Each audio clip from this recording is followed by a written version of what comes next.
Good morning, everyone. Good morning. I think Robin did say I'm from Birmingham, but I spent about 4 days in London, so I'm in a good situation to belong to almost both cities. And it is nice for me to see all of you this morning, and I hope we are going to have a very productive day, because there are a lot of topics which we are going to discuss, which are ongoing discussions, because they are not started just today. It has been happening over the years. Because I remember coming to this country long time ago, which I won't mention because it is so long time that at that time, if you talk about multiculturalism, people will say you must be off your head, isn't it? That we people were supposed to be here to do the work which nobody else would like to do and just keep quiet. And I think things have changed since then. Now one would wonder why things have changed. Because it is starting from a small nucleus, people like you who actually work hard over the years to bring all the changes which we are enjoying today.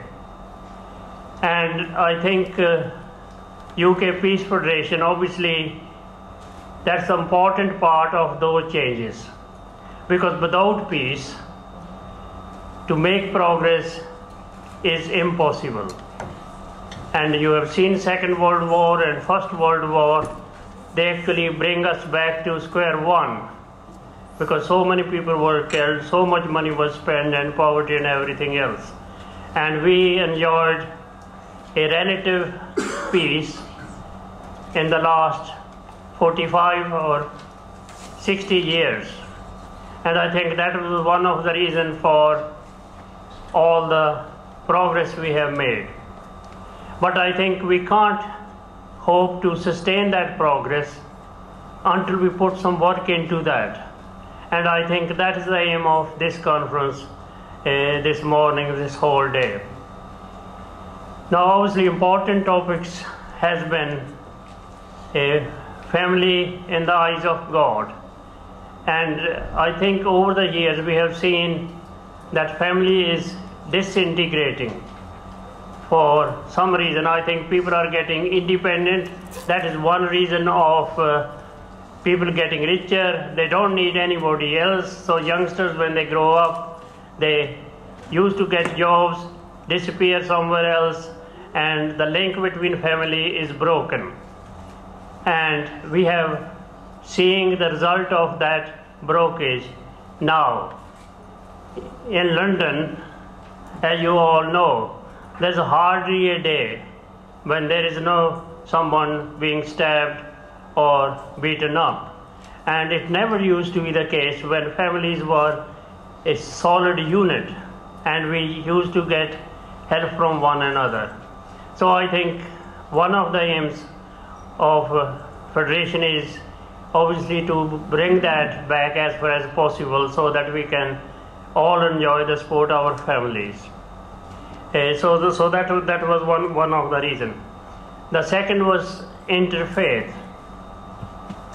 In olden days, people used to worship different gods. They still do, and there is no harm in that, because as long as people do things which are needed for the community, it doesn't matter which God they believe in.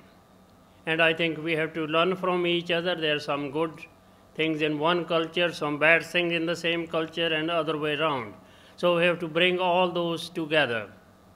And if you look over the history since the Second World War, most of the conflicts sadly has been in the name of faith, which is very sad, because you see fighting going on in Gaza, for example, in Syria, in Lebanon, and even countries like India, which is the top democracy these days, that there is a